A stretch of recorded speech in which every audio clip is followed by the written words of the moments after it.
Subscribe करें Urdu medium channel को और बेल आइकन को दबाएं।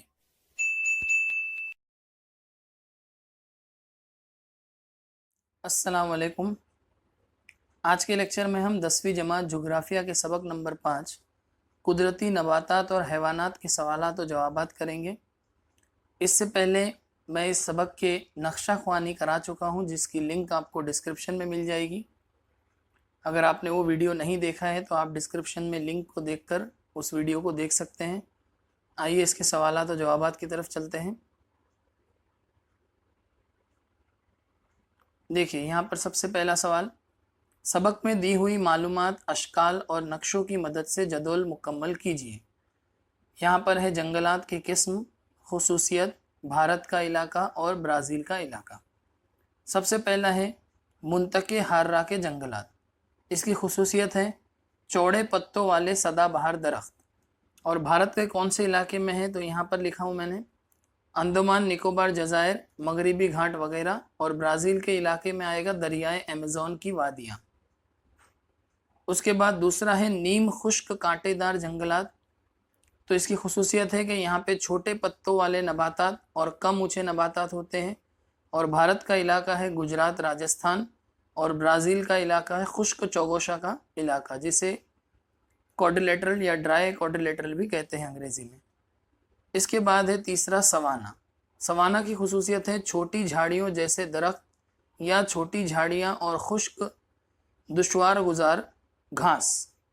तो भारत का इलाका में आएगा राजस्थान का रेगिस्तानी इलाका और ब्राज़ील में आएगा ब्राज़ील की बुलंद ज़मीन, जिसे अंग्रेजी में ब्राज़ीलियन हाईलैंड्स कहते हैं। चौथा है मुंतके हार्रा के नीम पतझड़ जंगलात।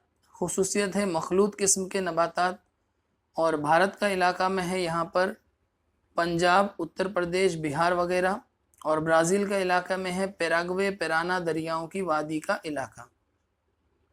इसके बाद पांचवा है घास का इलाका। खुसूसियत है अर्जेंटीना के पंपास जैसा घास का इलाका।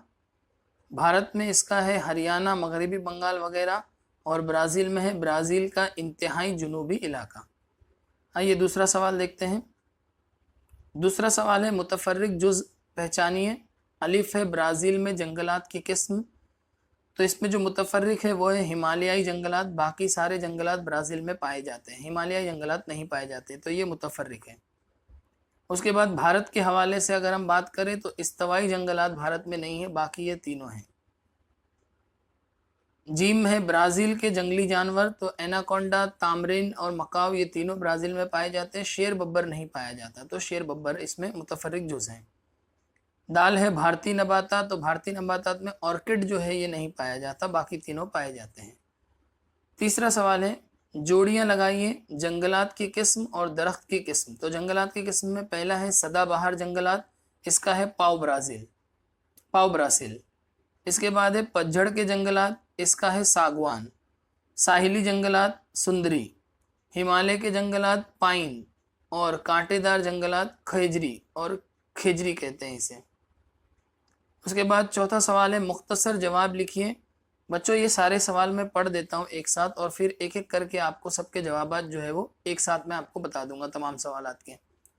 तो पहला है ब्राज़ील और भारत की कुदरती जंगलात की किस्मों में फ़र्क वाज़ेह कीजिए। ब्राज़ील और भारत के जो कुदरती जंगल हैं इनमें क्या फ़र्क है। सेकंड क्वेश्चन है जंगली जानवरों की ज़िंदगी और कुदरती नबातात के माबैन ताल्लुक़ वाज़ेह कीजिए। जंगली जानवर और कुदरती नबातात, इनके बीच में क्या ताल्लुक़ है। फिर जीम है ब्राज़ील और भारत को कौन कौन से माहौलियाती मसाइल का सामना करना पड़ता है। उसके बाद दाल है ब्राज़ील और भारत में जंगलात का खात्मा होने की वजूहात क्या है। और है भारत का सबसे ज़्यादा हिस्सा पतझड़ वाले जंगलात से क्यों घिरा हुआ है। तो आइए मैं आपको इन तमाम सवालात के जवाबात बता देता हूँ। तो देखिए बच्चों, पहले भारत के कुदरती जंगलात और ब्राज़ील के कुदरती जंगलात का फ़र्क। तो भारत में नंबर 1, भारत ख़त्े अस्तवा से फासले पर वाक़ है।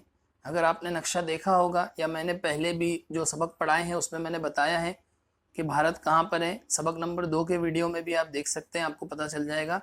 तो भारत ख़त्े अस्तवा से फासले पर है, यानी ऊपर वाक़ है। इस वजह से भारत में मुंतके हार्रा के घने सदाबहार बारानी जंगलात नहीं पाए जाते। मुंतके हार्रा जो है ये जोन है, जैसे ट्रॉपिक जोन कहते हैं, जो खते सरतान, खते जद्दी और खते अस्तवा, इनके बीच का जो हिस्सा होता है उसे मुंतके हर्रा कहते हैं। तो यहाँ पर जो है बारिश वगैरह होती है, तो सदाबहार जंगलात जो है वो यहाँ पर पाए जाते हैं। लेकिन भारत में क्योंकि ये खते अस्तवा से ऊपर वाक़ हैं, तो यहाँ मुंतके हर्रा के घने सदाबहार बारानी जंगलात नहीं पाए जाते।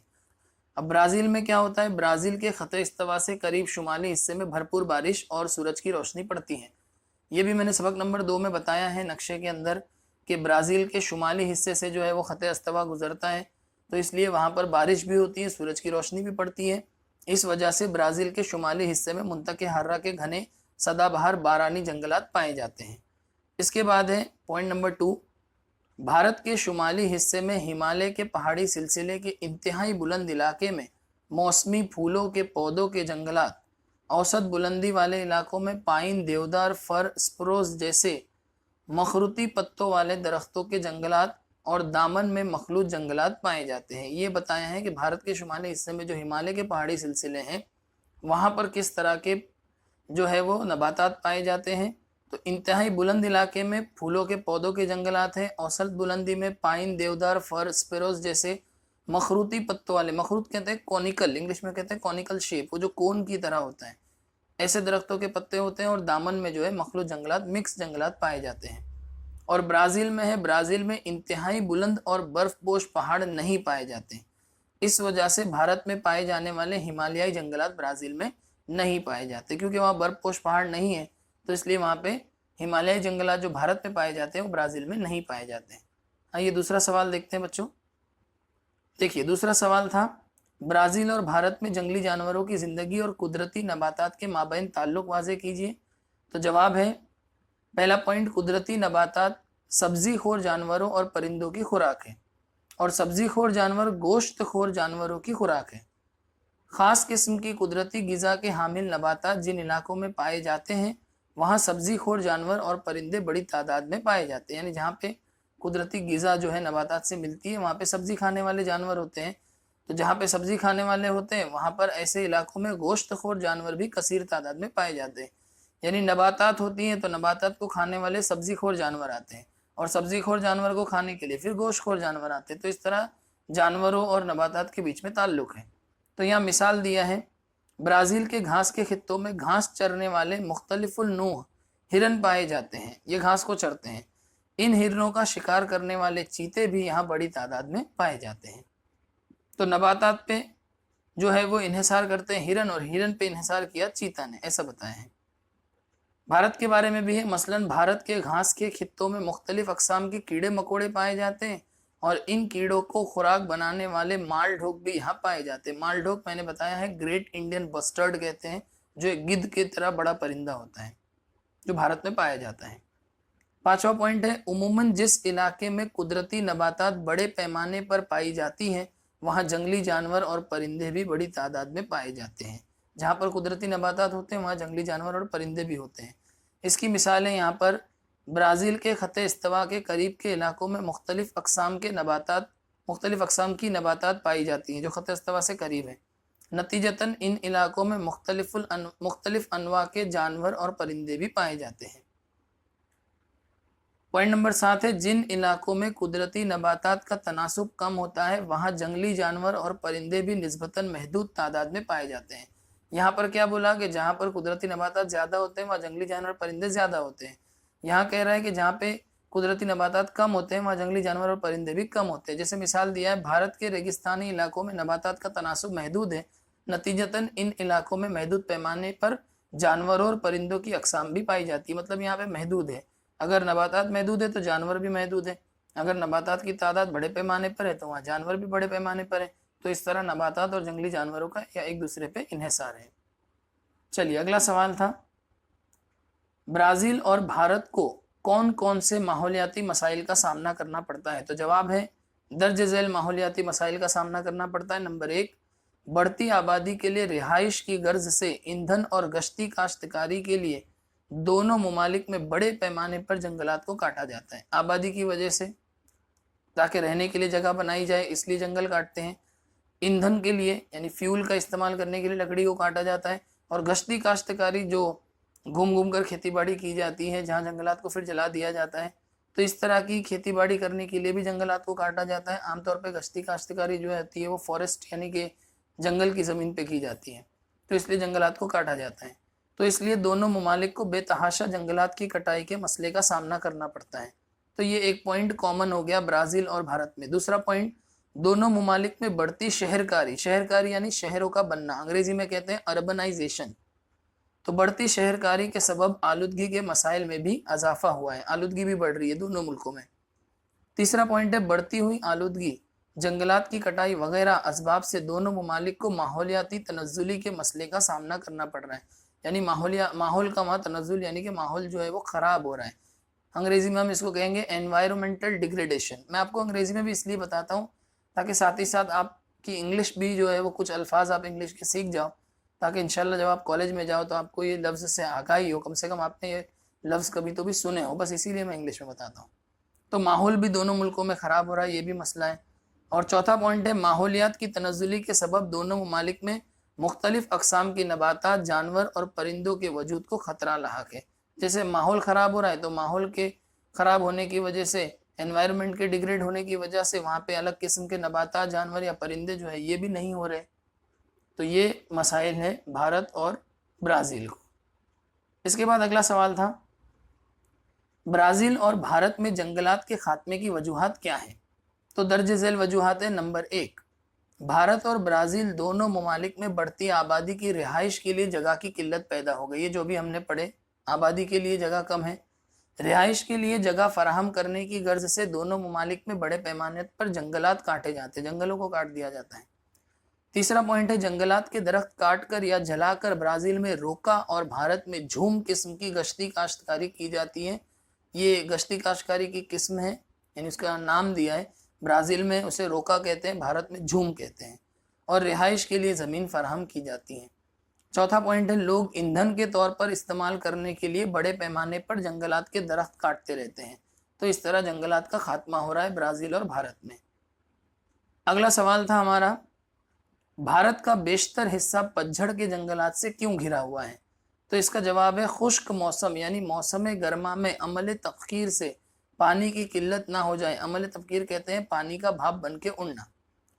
तो अमल तफ़कीर से पानी की किल्लत ना हो जाए, इसलिए पतझड़ के जंगलात में नबातात के पत्ते खुश्क होकर गिरने लगते हैं। ठीक है, पतझड़ वाले इलाके में नबातात के पत्ते खुश्क होकर गिरने लग जाते हैं। दूसरा पॉइंट, पत्ते झड़ने की वजह से अमल तफ़कीर कम हो जाता है और नबातात की ज़िंदगी बढ़ जाती है। तीसरा, 1000 था 2000 मिलीमीटर के दरमियान की बारिश को मिलीमीटर में नापते हैं। तो 1000 था 2000 मिलीमीटर के दरमियान की बारिश के इलाकों में ख़ास तौर से पतझड़ के जंगलात पाए जाते हैं। जहाँ 1000 से 2000 मिलीमीटर बारिश हो वहाँ पे पतझड़ के जंगलात पाए जाते हैं। चौथा पॉइंट, भारत के बेशतर हिस्सों में बारिश का औसत 1000 था 2000 मिलीमीटर है, इसलिए भारत के बेशतर हिस्से में पतझड़ के जंगलात पाए जाते हैं। ठीक है, चलिए अब हम देखते हैं आगे क्या पूछा है किताब के अंदर। देखिए, अब सवाल नंबर 5 है, जोग्राफियाई वजूहात लिखिए। पहला है, ब्राज़ील का शुमाली हिस्सा घने जंगलात से घिरा हुआ है। दूसरा, हिमालय के बुलंद इलाकों में नबातात की तादाद बहुत कम है। तीसरा, ब्राज़ील में कीड़ों की अक़साम बहुत ज़्यादा है। चौथा, भारत में जंगली जानवरों की तादाद दिन ब दिन कम होती जा रही है। और पाँचवा है, भारत की तरह ब्राज़ील में भी जंगलात का तहफ़्फ़ुज़ ज़रूरी है। तो आइए इन पाँचों वजूहात के जवाबात मैं आपको बता देता हूँ। तो देखिए, पहली वजूहात का जवाब है, ब्राज़ील के शुमाली इलाके में अमेज़न की वादी है, जहाँ सालाना बारिश 2000 मिलीमीटर होती है और दर्जे हरारत 28 दर्जा होता है। शुमाली इलाके में अमेज़न की वादी है, ब्राज़ील में 2000 मिलीमीटर वहाँ बारिश होती है और दर्जे हरारत 28 दर्जे तक होता है।